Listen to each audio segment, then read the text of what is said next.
akan belajar tentang bagaimana ada sebuah kekuatan yang extraordinary, sesuatu yang the best, sesuatu yang luar biasa yang akan Tuhan kerjakan di dalam saudara saya yang mengasihi dan mencintai engkau, mencintai Tuhan.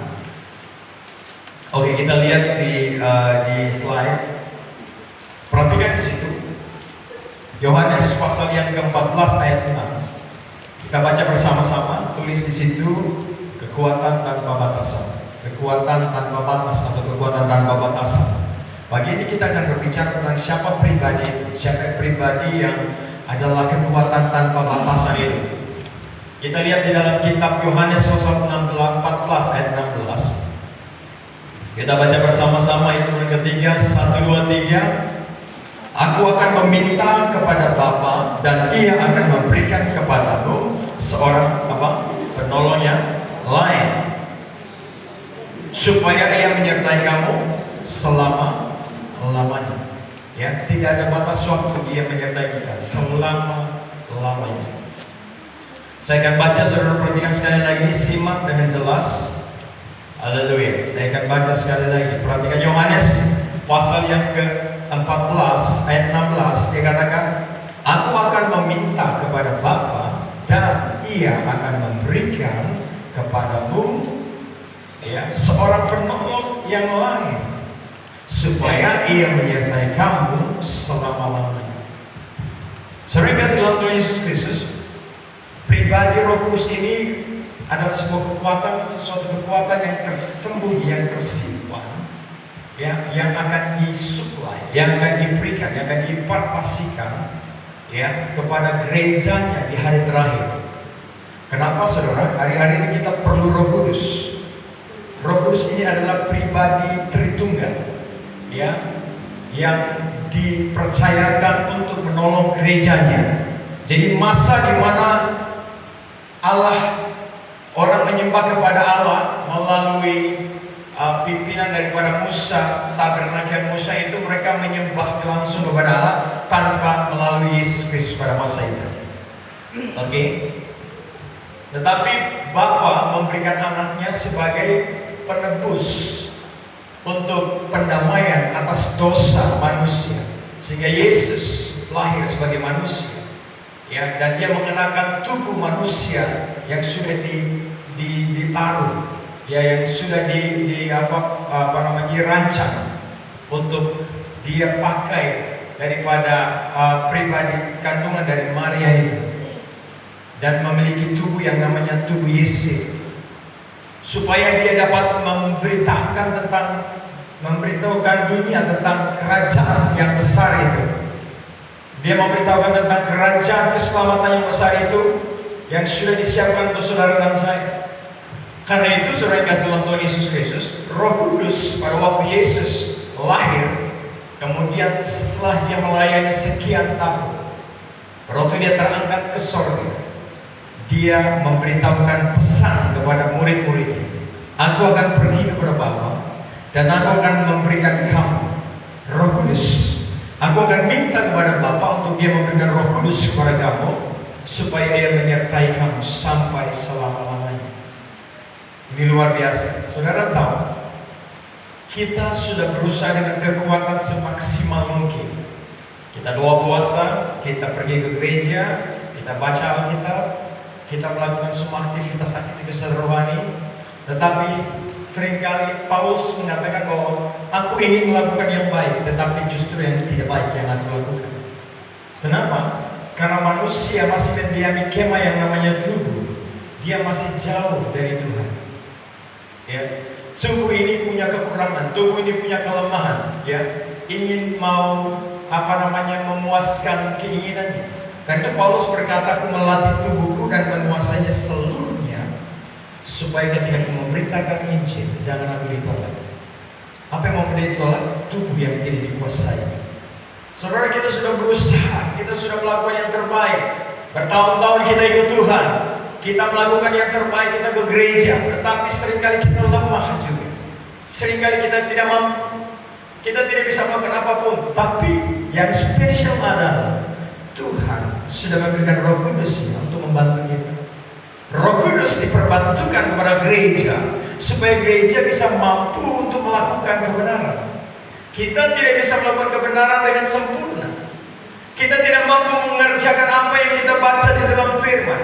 Karena seringkali manusia menuntut, seringkali daging ini menuntut semua keinginannya. Kita sudah melakukan yang terbaik. Saudara kasih, karena itu selama Alkitab berkata selama kamu masih menjadi kema yang namanya tubuh ini, kamu masih jauh dari Tuhan. Artinya bahwa tubuh ini memang tidak sempurna. Makanya tubuh ini seringkali lemah, sering bisa sakit, bisa berdosa, bisa lapar, bisa malas, bisa merasa tidak nyaman, bisa tersinggung. Ya. Itu semua ada reaksi dari tubuh ini. Karena itu supaya kita mampu, Roh Kudus dihadirkan untuk kita di hari terakhir. Roh Kudus kenapa tidak bergerak di awal zaman? Roh Kudus kenapa tidak bergerak di pertengahan zaman? Tetapi Tuhan memberikan dia di hari terakhir. Karena biasa pada waktu terakhir itu adalah masa-masa yang rumit sekali. Masa-masa yang sukar, di mana manusia justru hampir tidak punya kemampuan. Nah itu Roh Kudus diberikan oleh Bapa untuk membantu gerejanya, ya saudara saya, untuk bisa mengerjakan apa yang tidak bisa kita kerjakan, untuk bisa melakukan sesuatu, memampukan sesuatu yang tidak bisa kita lakukan, yang kita tidak mampu kerjakan. Apa yang kita tidak bisa mampu pikul, tapi Roh Kudus akan memberikan kekuatan supaya kita mampu untuk memikul beban itu. Tanpa Roh Kudus kita tidak mampu. Karena itu dia berkata kepada murid-murid, kamu tunggu di loteng Yerusalem. Aku akan mengirimkan Roh Kudus pada hari ke-50, hari Pentakosta itu. Alkitab berkata Roh Kudus datang kepada gerejanya, dan pertama kali Roh Kudus menghubungkan antara manusia dan surga. Pertama kali Roh Kudus menghubungkan antara gereja dengan kerajaannya. Karena itu Roh Kudus datang di hari ke-50 setelah Yesus naik ke surga. Apa yang dijanjikan oleh Bapa itu terjadi. Pada saat itu mereka diberikan bahasa roh. Pada saat itu mereka mulai berkarunia roh. Pada saat itu mata mereka terbuka untuk melihat perkara-perkara surga itu semua dimulai dari loteng Yerusalem itu. Semua perkara surga bisa mereka lihat dengan sangat jelas. Selama Roh Kudus belum menguasai murid-murid, mereka tidak bisa melihat dengan jelas apa yang diajarkan Yesus ketika waktu Yesus mengajar. Dengan perumpamaan mereka tidak paham. Pada waktu Yesus mengajar dengan mereka di sebuah ruangan tempat di mana mereka bertemu setiap saat, ada beberapa yang mereka pun tidak paham karena Roh Kudus belum turun atas mereka. Sejak waktu Roh Kudus turun atas mereka, pada saat itu mereka ingat semua persis apa yang Tuhan pernah ajarkan, apa yang dia katakan di bait Allah itu, apa yang dia katakan pada waktu dia memberitakan Injil itu, semua dibukakan. Karena Roh Kudus membukakan semua, menyingkapkan semua rahasia untuk kita mengerti. Roh Kudus akan mengajarkan kita hal yang tersembunyi. Roh Kudus yang akan memberitahukan hal yang akan datang, yang akan terjadi di tahun yang akan datang. Karena itu Roh Kudus adalah Tuhan yang memberikan kekuatan tanpa batas. Dia akan datang dalam hidup kita untuk membantu saudara saya supaya kita kuat untuk mengerjakan keselamatan. Di dalam 1 Korintus 6 ayat 17, kita baca bersama-sama 1 Korintus 6 ayat 17. Apa yang dikatakan di sana? 1, 2, 3. Tetapi siapa yang mengikatkan dirinya pada Tuhan menjadi satu roh dengan Dia. Ini sudah sangat jelas. Menjadi satu roh dengan roh yang besar itu. Siapa roh yang besar itu? Adalah Roh Kudus. Kalau kita mengikatkan diri dengan Tuhan, kita akan diberikan satu dimensi spirit. Kapan kita bisa mengalami transformasi perubahan dan kekuatan yang sangat dahsyat? Pada saat kita mendekatkan diri kepada Tuhan. Kapan saudara bisa merasakan tubuh ini bisa panas? Kalau saudara tidak mendekat kepada perapian. Kalau saudara mendekat kepada perapian, kepada api, maka tubuhmu itu akan panas. Kalau kau mengalami roh yang lebih besar, maka kau harus punya ikatan dengan Tuhan. Bagaimana cara kau mengingatkan dirimu dengan Tuhan? Engkau harus pergi dan mencari perkumpulan orang-orang yang menyembah kepada Tuhan.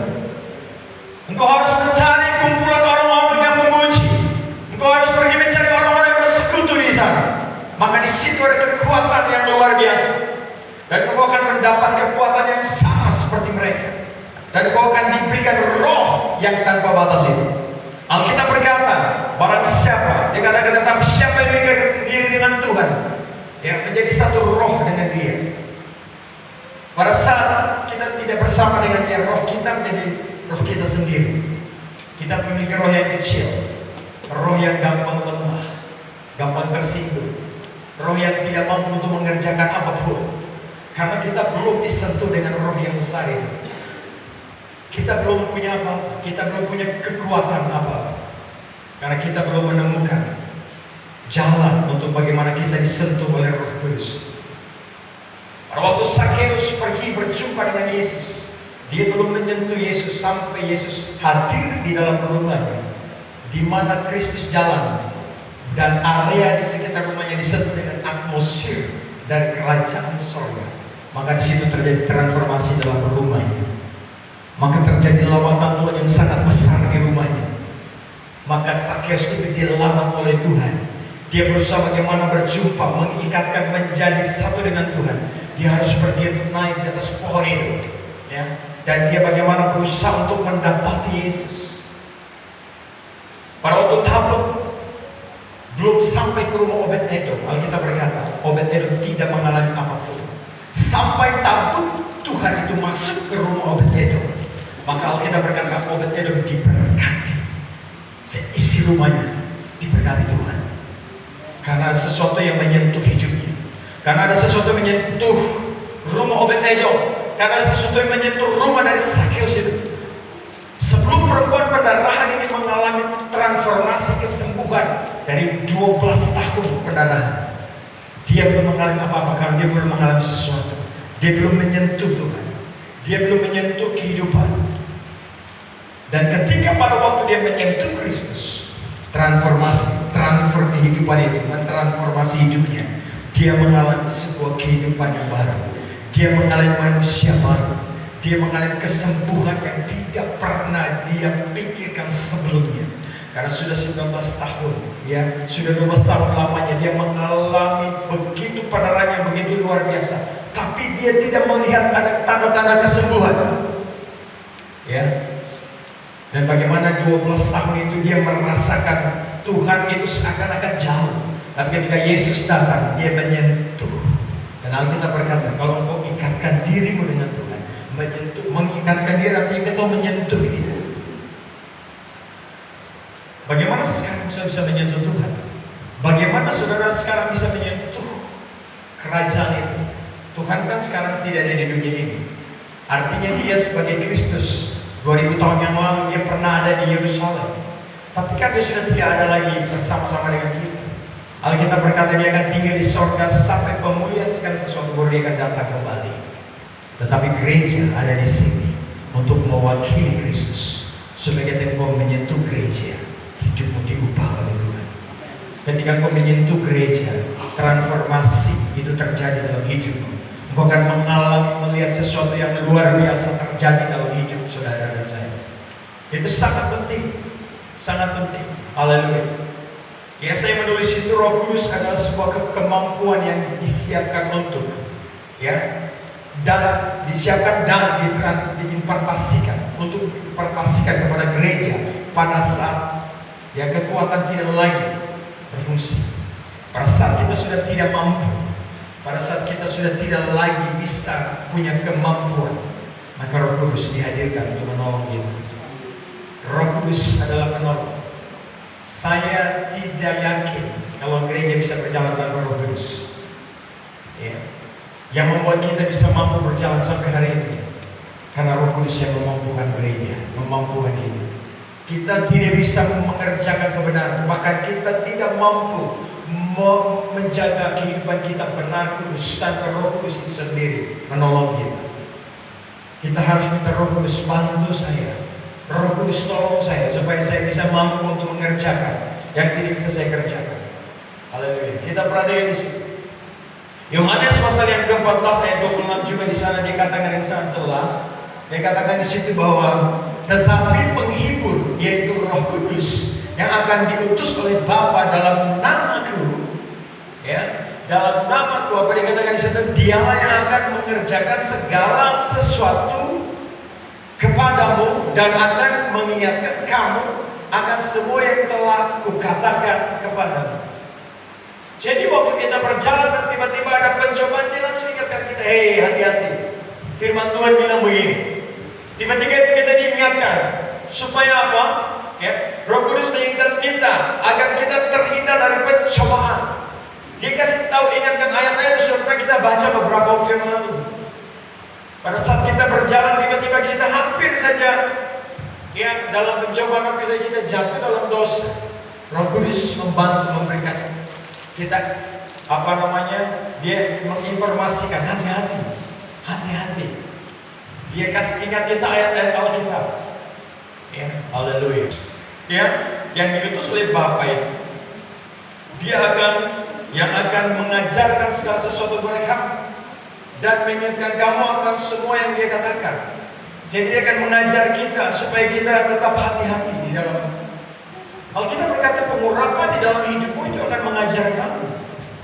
Jadi kalau kau punya kedekatan dengan Roh Kudus, ya, ketika kau menyembah, ketika kau membangun hidup secara rohani, maka Roh Kudus itu akan bermanifestasi. Roh Kudus itu akan datang dan akan memberikan kekuatan dalam hidup saudara. Haleluya. Tuhan akan membuat perubahan yang luar biasa dalam hidup saudara melalui Roh Kudus. Kita perhatikan selanjutnya Yohanes pasal 6 ayat 8. Yohanes pasal 8 di situ, ya. Alkitab berkata di situ, dan kalau ia datang, perhatikan ini. Apa yang dikatakan?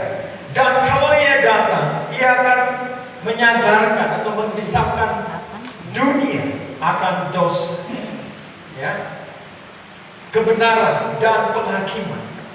Jadi dia akan kasih tahu, menyadarkan orang dari dosa. Kemudian dia akan mengajarkan kebenaran kepada mereka supaya orang itu tidak berdosa. Dan kemudian dia kasih tahu bahwa ada penghakiman yang bisa menghakimi kamu di akhir zaman. Kepada orang-orang yang tidak mau bertobat, ya, akan dosa karena mereka tidak percaya kepada Tuhan. Jadi Roh Kudus ini berperan sangat penting di hari-hari ini. Roh Kudus itu bukan sekedar orang datang ke gereja maju dan tiba-tiba dia jatuh. Roh Kudus itu adalah pribadi yang harus kita hormati dan hargai. Alkitab berkata kalau kau menghujat Bapa itu masih diampuni. Kalau kau menghujat Yesus masih ada pengampunan. Dan kalau kau menghujat Roh Kudus tidak ada pengampunan untuk hari ini dan hari yang akan datang. Imam Eli berkata kepada kedua anaknya Hofni dan Finehas, kalau kau berdosa kepada Allah, siapa yang jadi pengantar? Siapakah yang jadi pengantar? Kalau kau berdosa kepada manusia, masih ada hamba Tuhan, masih ada orang-orang yang menuntut kita untuk bisa memberikan pengampunan. Tuhan berikan pengampunan, kita berdoa untuk diampuni. Dan kalau kau sudah berdosa secara vertikal, dengar baik-baik, dosa vertikal itu adalah dosa pemberontakan kepada Allah seperti Hofni dan Finehas. Itu tidak diampuni. Dan itu mereka mati saja. Sama seperti Ananias dan Safira. Karena itu dosa vertikal. Ada dosa secara horizontal, ada dosa vertikal. Dosa secara horizontal itu sesama manusia kita melakukan kesalahan.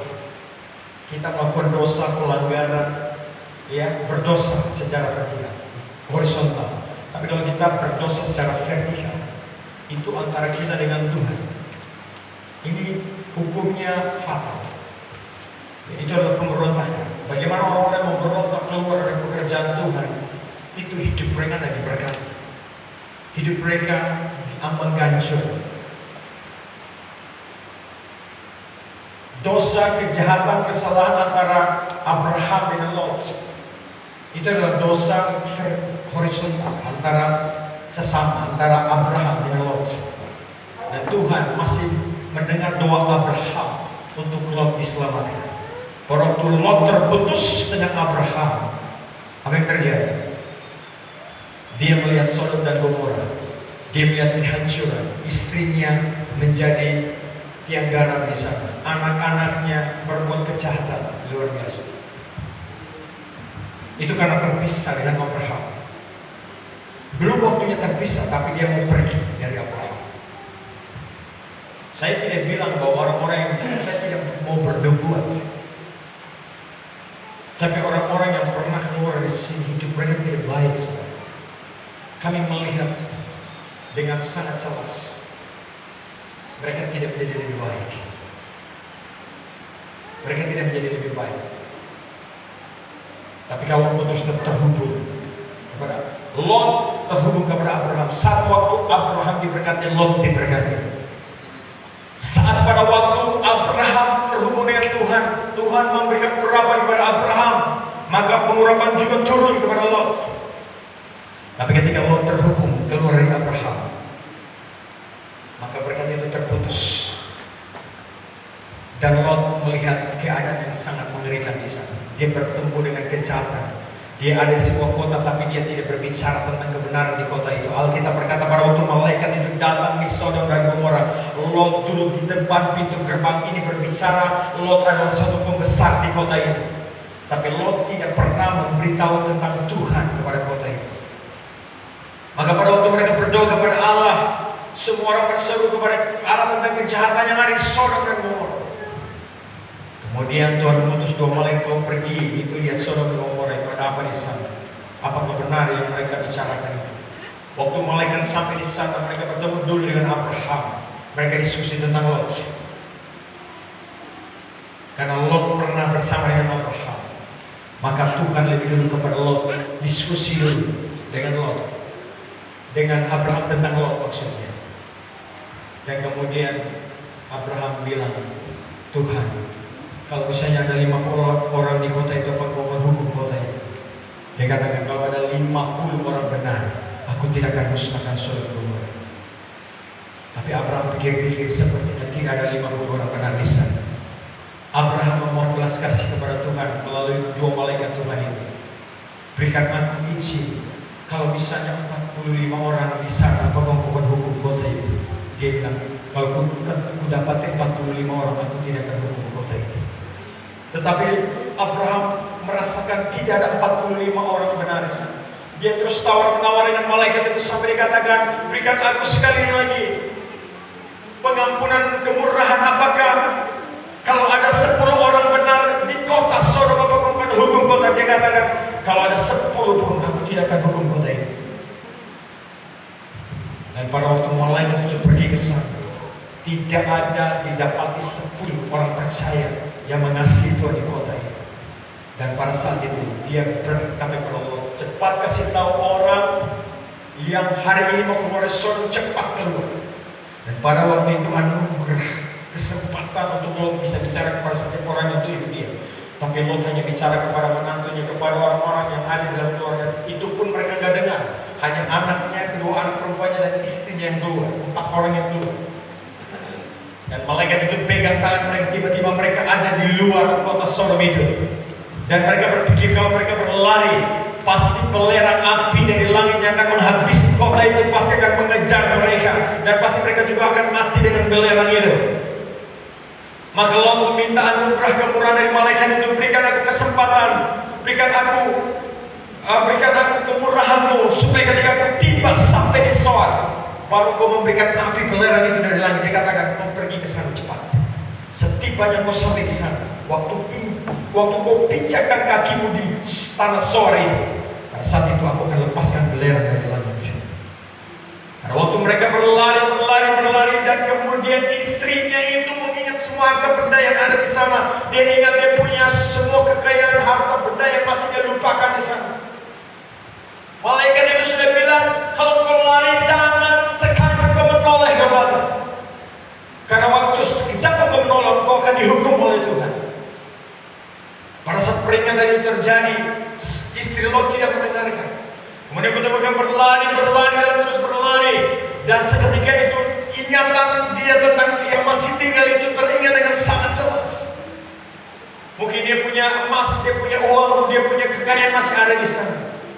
Waktu pas dia balik hari itu langsung hubungan jatuh. Dia tidak selamat. dan dia jadi tiang Sogari. Lot tiba di Soar, di tanah Soar itu, baru malaikat turunkan belerang dari langit dan menghabisi semua yang ada di situ. Semuanya dihabisi.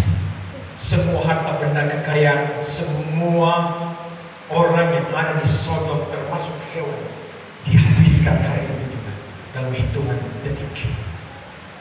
Saudara tahu bahwa itu adalah 10 orang perjanjian Tuhan kepada Abraham. Kalaupun ada 10 orang, aku tidak akan musnahkan kota itu.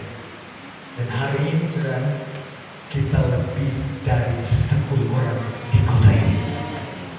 Hari ini kita lebih dari 10 orang di kota ini. Itu yang membuat Tuhan berikan anugerah begitu melimpah, sehingga orang berdosa pun masih bisa diberikan belas kasihan, karena mereka masuk di ranah orang-orang yang tiap saat mencari wajah Tuhan. Kenapa sampai hari ini Timika tidak mengalami gempa bumi? Bisa saja saudara, karena kita melihat di atas, tambang di atas ini, ya kita melihat daerah tailing yang dibuat itu sudah sedikit lebih tinggi dari kota Timika di Pakasi. Bisa saja Tuhan goncangkan segala sesuatu. Kenapa Tuhan tidak lakukan? Karena ada orang-orang yang tiap saat menangis, berseru yang sudah tidak pernah tahu. Pernah tahu nggak? Kalau setiap pagi hari Sabtu Pendeta Rudolf Lamu berdoa buat kota ini, Daniel Tuka berdoa untuk kota ini, sudah usia 80 sekian. Pendeta Dominus di Halawa tiap pagi berdoa setiap hari Sabtu. Saya bertemu dengan mereka setiap hari Sabtu. Dia terus mereka tahu kan di mana tempat mereka berkumpul, saudara. Dia tahu kan ada orang-orang yang menangis di kota ini. Ada hamba-hamba Tuhan, ada janda-janda, ada orang-orang tua yang berdoa, anak-anak berdoa setiap saat untuk kota ini. Maka sampai hari kemurahan Tuhan damai-damai, belas kasih Tuhan begitu sangat melimpah atas kota ini. Makanya orang melakukan kejahatan itu dia gak mati-mati, karena ada dalam anugerah itu. Anugerah itu seperti limit yang dikasih tambah lagi. Saudara tahu, kita ini sebenarnya sudah batas waktu sudah berakhir, tapi Tuhan kasih tambah anugerah lagi untuk kita masih hidup di tahun ini. Anugerahnya sudah berakhir. Kalau kita menghitung-hitung sudah berakhir. Karena dari zaman ke zaman itu, dari zaman Adam ke zaman Musa, di zaman Nuh itu terjadi 1000 tahun, satu perputaran generasi. Ya. Itu terjadi berpuluh dari Nuh kepada Abraham, Abraham kepada Daud, ya, Daud kepada Kristus, Kristus kepada tahun 2000 kemarin. Itu terjadi 1000 tahun. Alkitab katakan bagi Tuhan satu hari sama 1000 tahun. Berarti kita sudah hari ke-6 sudah lewat. Kan satu hari 1000 tahun. Bagi Tuhan kan satu hari 1000 tahun. 1000 tahun sama satu hari. Dia menciptakan langit dan bumi itu hari ke-6 selesai. Hari ke-7 beristirahat. Kita ini sudah di hari peristirahatannya Tuhan. Artinya kita sudah tidak boleh lagi melakukan aktivitas apa-apa. Sudah berhenti segala sesuatu. Tapi kita masih ditambahkan anugerah. Makanya kemarin hari Minggu saya katakan Tuhan itu dia masih kasih kita hidup, kasih kesempatan. Waktu ini perpanjang supaya kita yang ada di dalam dunia, orang-orang yang berdosa itu diberikan kesempatan supaya bertobat dan diselamatkan. Karena kita berkata dia tidak mau orang-orang itu binasa, dia mau supaya semua orang diselamatkan. Sampai hari ini Tuhan masih berikan anugerah kepada orang berdosa. Sampai hari ini Tuhan masih berikan anugerah kepada orang-orang yang masih hidup di dalam kehidupan yang jahat. Tuhan masih datangi mereka. KKR Tuhan masih anugerahkan KKR. Tuhan izinkan datang supaya orang bertobat mendengar firman. Tuhan izinkan orang-orang pergi penginjilan. Tuhan izinkan orang-orang sakit dan ada yang bertobat, orang itu disembuhkan untuk supaya dia bertobat. Tujuannya supaya dia bertobat. Waktu ini masih dikasih perpanjang. Alkitab berkata yang menahan waktu ini diperpanjang itu saudara dan saya, yang membuat waktu ini dikasih izin Tuhan, dikasih diperpanjang, masih kontrak diperpanjang. Saya tidak tahu Tiba-tiba hari Tuhan datang. Tuhan itu datang bisa secara pribadi. Harusnya Yesus bilang tanggal sekian, jam sekian, hari sekian, itu kan baru nyambung. Tapi waktu murid-murid tanya kapan kau datang dan kapan tanda kesudahan dunia, dikatakan berhati-hatilah supaya jangan kamu disesatkan. Itu aja. Apa rahasianya? Apa maksudnya? Dia kasih tahu supaya kau jaga hidup saja. Saya mau datang hari ini, kah, besok, kah, atau tiba-tiba saya datang sebentar malam buat kau tiba-tiba kan tidak siap. Makanya kau siapkan diri dari sekarang. Makanya kau berikan anugerah, belas kasihan, supaya kalau bisa kau minta ampun sama Tuhan, dia sudah selesai. Haleluya.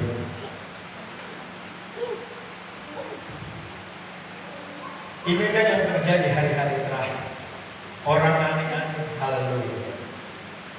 Ya. Yohanes 16 ayat 13. Tetapi apabila ia datang, yaitu roh kebenaran, ia akan memimpin kamu ke dalam seluruh kebenaran. Roh Kudus akan membantu kita untuk tetap terjaga, tetap eksis, tetap fresh. Orang lihat kita dari tahun ke tahun, hari ke hari, wow, ini gagah orang ini, selalu hidup, selalu shalom, puji Tuhan, masih tetap fresh. Sebab dia tidak akan berkata-kata dari dirinya sendiri, tetapi segala sesuatu yang didengarnya itulah yang akan dikatakan kepadanya, dan dia akan memberitakan kepadamu hal-hal yang akan datang. Sesuatu yang ada di 2026 dia akan kasih tahu sebelum terjadi, supaya kita siap-siap. Dia akan kasih tahu, oh jangan ke sana, di sana akan bahaya. Kau tetap ada di sini saja. Nanti saya akan kasih tahu kau jalan. Makanya Tuhan kasih tahu kepada Yusuf, kau jangan ada di sini, kau pergi lagi ke Mesir karena Herodes mau bunuh kau. Roh Kudus kasih tahu itu, ya, melalui malaikatnya kan, melalui mimpi kan. Jadi Roh Kudus menuntun dan membawa kita kembali kepada jalan dan kebenaran, kepada jalan kebenaran, karena Ia berjanji mengasihi kita dengan kasih yang kekal. Karena kita berkata, aku berjanji aku mengasihi engkau. So, Allah mengasihi kita dengan kasih yang kekal, kasih yang tidak ada batas. Kenapa Dia memberikan kasih yang tidak ada batas? Tujuannya adalah Dia melindungi kita. Setiap kali kita mau berdosa, kita tetap langsung Dia bilang, Roh Kudus jaga dia, coba lindungi dia dari kejahatan. Buat dia berhenti, tegur dia, bawa dia kembali kepadaku. Ya, itu bagian dari Tuhan mengasihi kita dengan kasih yang kekal seperti itu. Dia jaga kita punya langkah, supaya kita berjalan, kita berhati-hati dalam berjalan, supaya kita tetap hidup dan keselamatan kita tidak hilang, kita tetap terjaga sampai Dia datang kembali. Amin. Saya percaya saudara saya pagi ini Roh Kudus akan membantu saudara saya supaya kita kuat untuk berjalan. Kita kuat untuk berjalan sampai pada hari terakhir. Kita pasti adalah orang-orang yang akan dijaga, dilindungi, dipelihara oleh Tuhan. Setiap ancaman datang, Dia kasih kode untuk kita berhati-hati. Setiap kali ada masalah terjadi, mau terjadi, Dia akan kasih tahu kita lebih dulu. Dia akan beritahu kita lebih dulu supaya kita tetap terjaga, agar kita tidak mengalami kebinasaan. Tuhan memberkati kita pagi ini. Bangkit semua berdiri, mari kita